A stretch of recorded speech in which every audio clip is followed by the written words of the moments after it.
Hi, I'm Vidisha. I'm the communications specialist for the Associates of the Boston Public Library, and I'm so excited to interview today. I'm thrilled to be here. I'm Ilyon. I'm the author of Master Slave Husband Wife, which is the true story of Ellen and William Craft, who about 175 years ago, they embark on this extraordinary journey for freedom, with Ellen passing as a rich, white, disabled man, and William posing as her slave. And it's about their journey out of the South, from Georgia all the way to Philadelphia, to Boston where we are, but then ultimately beyond. And I owe a huge debt to the Boston Public Library for amazing research that made my book possible. My name is Jay Moschella. I'm the Curator of Rare Books and Manuscripts here at the Boston Public Library. Could you elaborate on how you navigated the BPL's anti-slavery collection, which contains 14,000 letters which were preserved and digitized through the support of the Associates? Did you work primarily in person or using the online materials? I had the fortunate experience of getting to do both. So there's nothing like that eureka moment of having this live letter right in front of you. But there's certain times, like for example, the pandemic, which overlapped with my writing years and my researching years, where it was simply not possible to get to the physical documents. And that's when the digitized documents were a godsend. I mean, entering the digital archives was like walking into a whole 19th century world. I wouldn't have been able to do justice, I think, to the Craft story and to this whole world of Boston without that digital access. One question I get a lot is, how do you represent Ellen Craft? You have, this letter here that she wrote that you have in your collections. You have the Craft's 1860 narrative, but there's really very little else. And one word that I use to describe what I tried to do in sort of getting to this mystery is eavesdropping.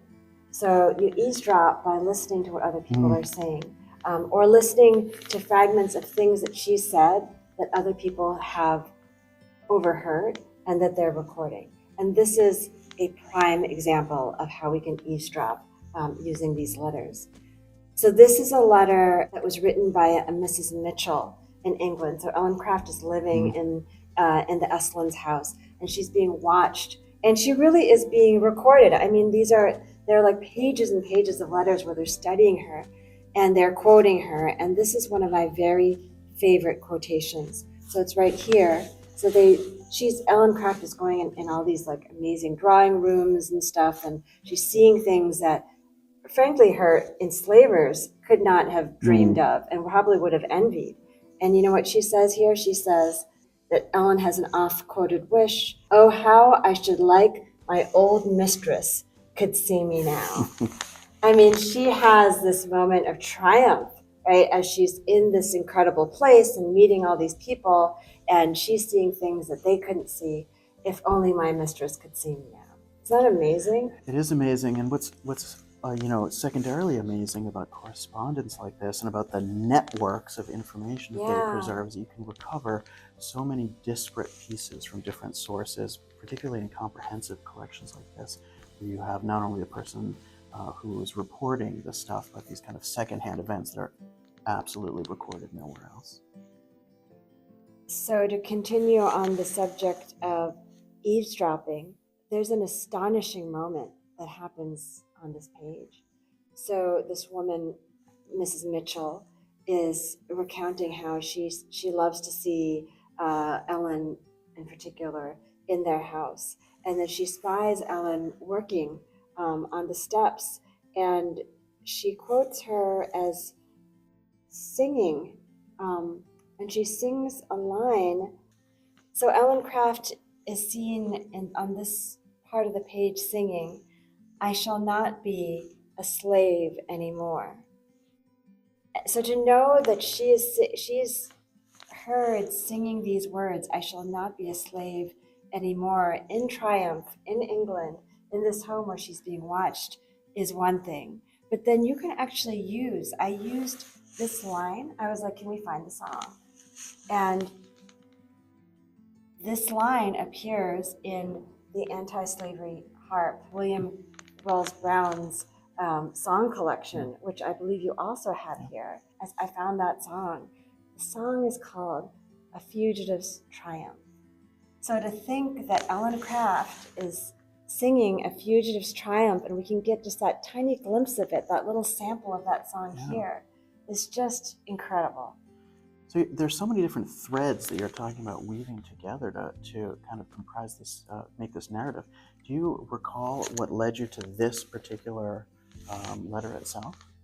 Well, as you said, there's a whole bunch of letters that are coming out of this household.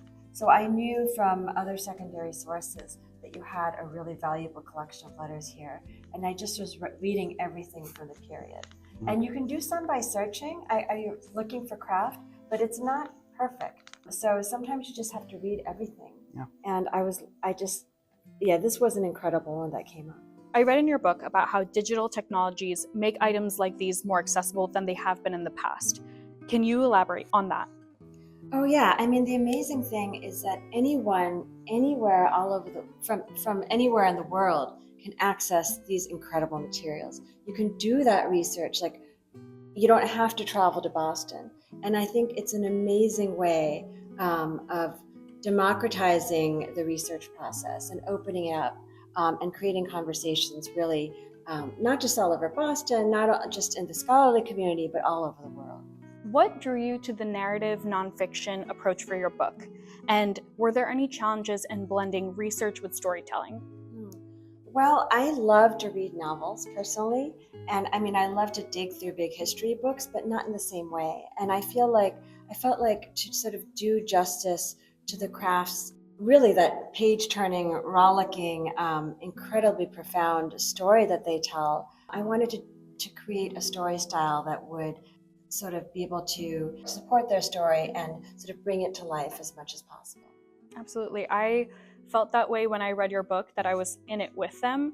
And also, I don't know if you've read Circe by Madeline Miller, but that was another book that that's mythology, but the narrative approach made it so immersive and easy to read. And I read an article that you recently read Percy Jackson for the first time, and that's also like a narrative approach that actually taught a lot of kids, including myself, a lot about Greek mythology. So I love the narrative approach. I think it's a really great way to make history come alive. Yeah, I mean, I think the narrative will make you want to know what happens, and I think that's something. The craft story is deeply suspenseful. Mm-hmm. So why kill that, right? Mm-hmm. Why not use that? And if I can have the reader, feel like they're on the ground, but then learn as they're going on the ground, I feel like that's much better than me saying, well, then 1848, right? Start leading with the dates and with the information. Absolutely. And I feel like you touched on something, on a similar concept at the film screening when you said that the way that the film brought that action to life, that was really exciting because it's telling the story in another way that can make it more accessible to many different types of people. Yes, exactly. I mean, the Crafts wrote their original narrative. William Still has his version, which you have here. There's been a lot of great scholarship. I wanted to do something a little bit different. Mm-hmm. Yeah. Amazing. Well, thank you so much. You've written about certain Korean concepts impacting your understanding of Ellen and William craft. Can you describe how your Korean American heritage might have affected your storytelling? I think in the writing of the story, like not just my heritage, but really kind of every seminal experience that I had, I needed to sort of tap into. I brought in whatever I could in the telling of the story. So in terms of my Korean heritage and how that started, I mean, I guess in a way, like my whole reception of stories was originally through Korean folk stories that my dad told to me as nighttime stories, good night stories when I was little. I drew on my experiences in music and in theater and documentary film and all painting, like sort of everything I could possibly use. I drew from in order to be able to write the story, because the story is so epic, so larger than life. It really calls for everything. Absolutely. You write in your book about two things that speak to why the associates support the preservation and accessibility of the BPL special collections.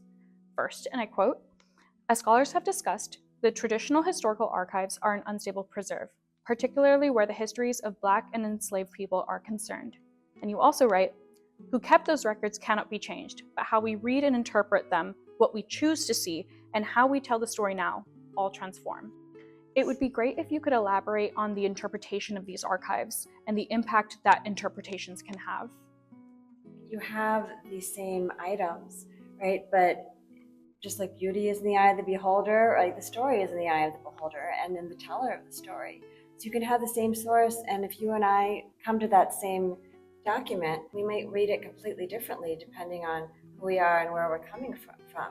So both the artifact itself is really important, but also having a diversity of people looking at these sources and interpreting them in different ways is also really important. Absolutely. You mentioned the importance of having a diverse press and reaching outside one's bubble as a reader. Can you elaborate on that? I feel like that's a little bit similar to what you just mentioned. So I'm always trying to reach outside of my bubble as both a reader and as a writer. So as a reader, I'm trying to familiarize, find myself entering different stories, different points of view to sort of flex the outer bounds of my understanding, my appreciation of other people. And I bring that then into what I'm writing. And when I'm writing, I'm also really trying as a writer of narrative nonfiction to tell the story, to represent others as fully as I can, and to remove my own judgment so that, again, other people coming to the story can experience the breadth of it on their own. Absolutely. And I think you completely achieved that. I really enjoyed, going through the story, and there are a lot of facts that you have to include for the story to make sense. And I thought it was really, really interestingly incorporated. Thank you. Reflecting on your Pulitzer Prize win, congratulations, by the way. Thank you.